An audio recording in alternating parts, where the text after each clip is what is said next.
मैं SP Dixit GPSC school गुलागौड़ी से। बेटे अपना चल रहा था एग्रीकल्चर पोर्शन में अध्याय 8 चल रहा था, सिट्रस कैंकर चल रहा था, ठीक है ना। तो सिट्रस कैंकर के जनरल इंट्रोडक्शन मैंने आपको बता दिया था, और जनरल इंट्रोडक्शन बताने के बाद सिट्रस कैंकर के जो लक्षण जो होते हैं वो बता दिया था, और मैंने आपको बता दिया था रोगजनक। अब मैं आपको बताऊंगा रोगजनक की संरचना, ठीक है ना, स्ट्रक्चर ऑफ पैथोजन, मतलब रोगजनक की संरचना, ठीक है बेटे। अब आप यहां पर अगर अब इसमें रोगजनक की संरचना में अगर अपन देखें तो जो जैंथोमोनास जो जीवाणु जो होता है, जैंथोमोनास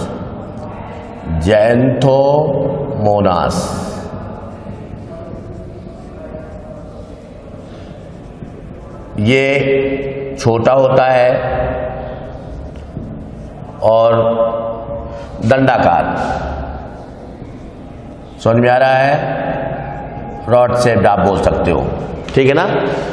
तो छोटा होता है, दंडाकार होता है, और इसके अलावा आप एक चीज ध्यान रखेंगे, एक कसाबिक होता है, एक कसाबिक और ग्राम निगेटिव, समझ में आ रहा है ना, ग्राम धनात्मक और ऋणात्मक आपने पढ़ा होगा, और ये कैसा होता है, ग्राम निगेटिव होता है। इस चीज को आप ध्यान रखेंगे कि जैंथोमोनास ग्राम निगेटिव जीवाणु है, ठीक है, और ये एक कॉलोनी के रूप में, ठीक है ना।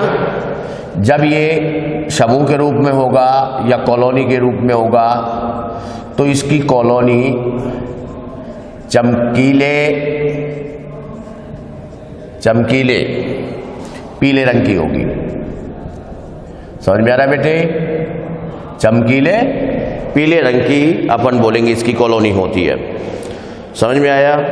और इस जीवाणु की जो लंबाई जो होती है, जीवाणु की लंबाई अगर अपन देखें तो 3 माइक्रोमीटर इसकी लंबाई होती है, और इसके अलावा इसकी अगर अपन चौड़ाई देखें तो बेटे आप ध्यान रखना 0.5 से लेकर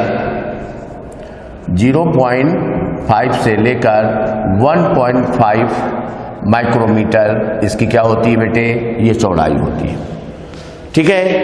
तो ये इसकी हो गई बेटे स्ट्रक्चर, मतलब आपको मैंने संरचना बता दिया। अब इसका बेटे डिजीज साइकिल, मतलब रोग चक्र। अब अगला पॉइंट है आपका इसमें रोग चक्र। रोग चक्र में बेटे आप इसमें ध्यान रखना कि नींबू का कैंकर रोग की पुनरावृत्ति एवं वितरण, ठीक है ना, कैंकर रोग की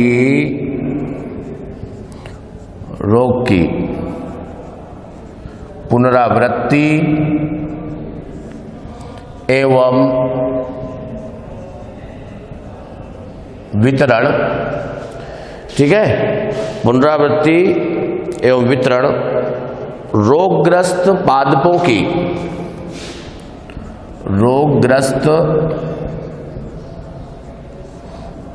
की टहनियों, शाखाओं, पत्तियों, ठीक है, पत्तियों, वर्षा के जल,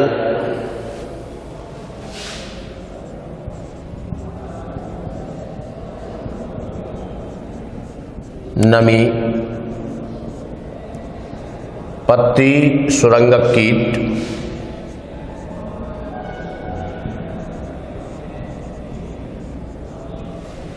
ठीक है, पत्ती सुरंगक कीटों के द्वारा अपन बोलेंगे ये स्वस्थ पादप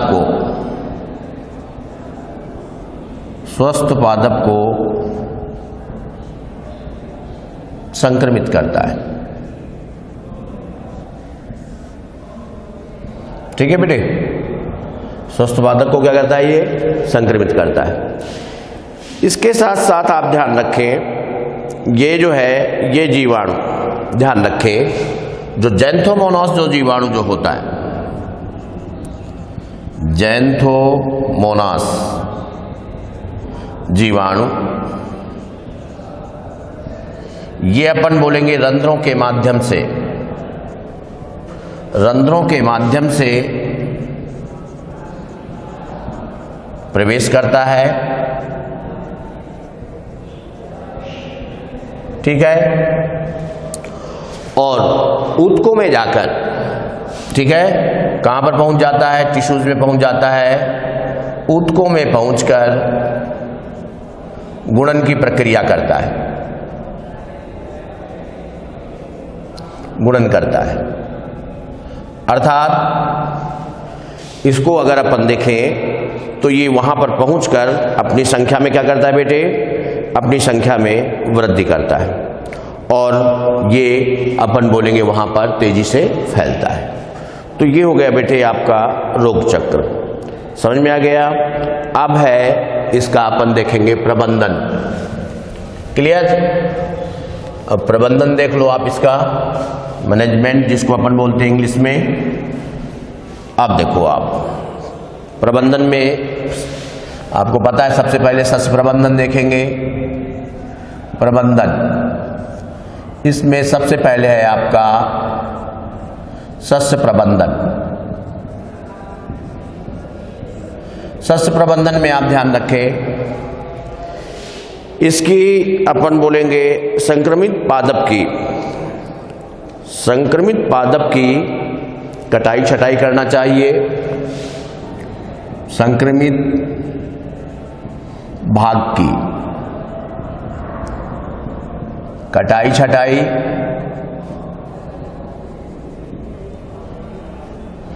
एवं बोर्डो मिश्रण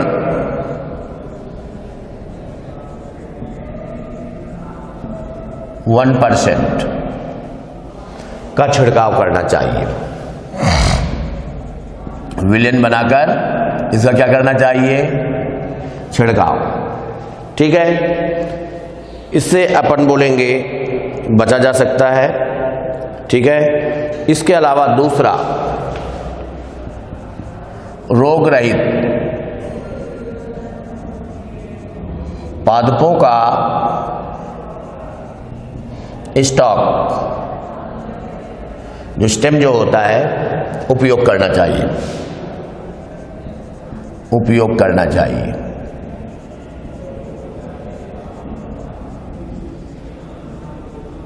ठीक है, तीसरा आप बेटे ध्यान रखें, तीसरा इसमें आप को मैं बता दूं कि जो भी गिरी हुई पत्तियां हैं, ठीक है ना, गिरी हुई पत्तियों को इकट्ठा करके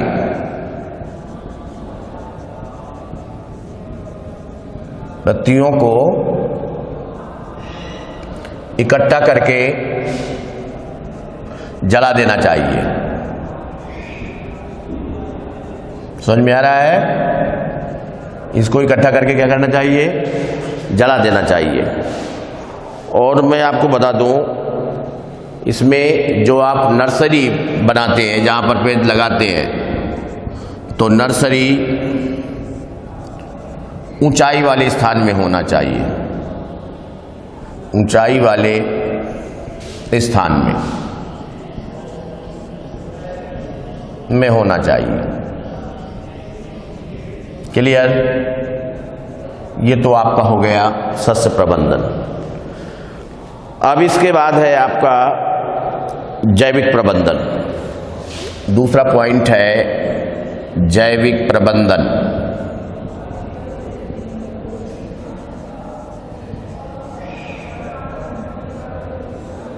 अब देखो बेटे, इसमें अगर अपन देखें तो आप जैविक प्रबंधन में आप ध्यान रखेंगे, प्रतिरोधी किस्मों का उपयोग करना चाहिए। प्रतिरोधी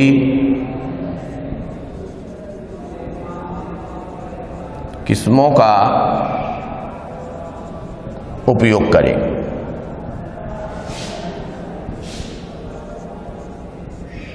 जैसे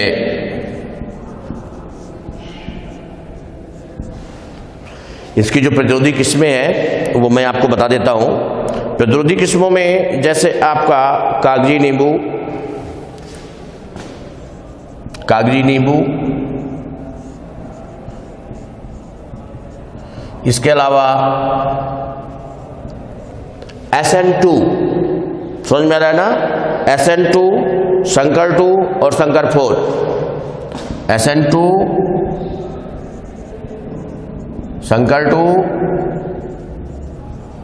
और शंकर 4, इन किस्मों का अपन बोलेंगे उपयोग करना चाहिए। तो ये आपकी प्रतिरोधी किस्में हैं जो मैंने अभी आपको बताया।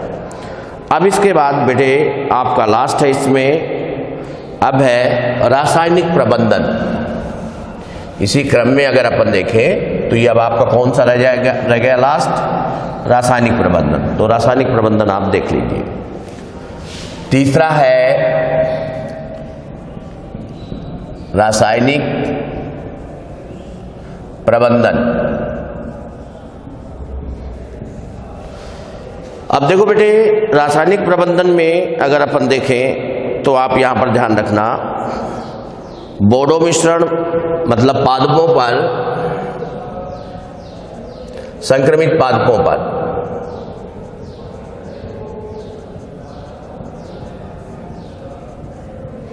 बोडो मिश्रण,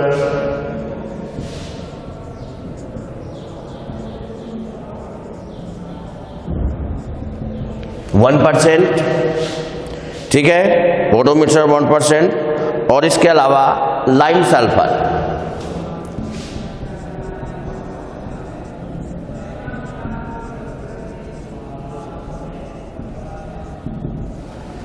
लाइम सल्फर 0.2% का छिड़काव करना चाहिए।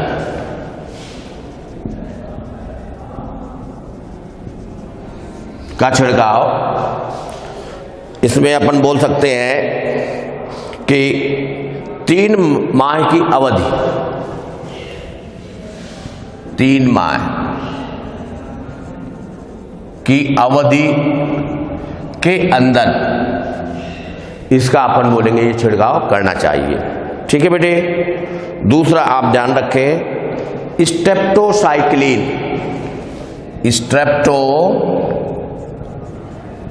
स्ट्रेप्टोसाइक्लिन एंटीबायोटिक है ये, स्ट्रेप्टोसाइक्लिन प्रतिजैविक, ठीक है। स्ट्रेप्टोसाइक्लिन एंटीबायोटिक जो है ये 500 ppm, ठीक है, 500 ppm हर 15 दिन के अंतराल में इसका अपन बोलेंगे मतलब छिड़काव करना चाहिए। समझ में आ रहा है? मतलब ये 15 दिन के अंतराल में, ये आपका टॉपिक हुआ समाप्त। ठीक है। अब अगला आपका रह जाएगा गुआवा का अम्लानी रोग, उसको अपन अगले वीडियो में बताएंगे। Thank you.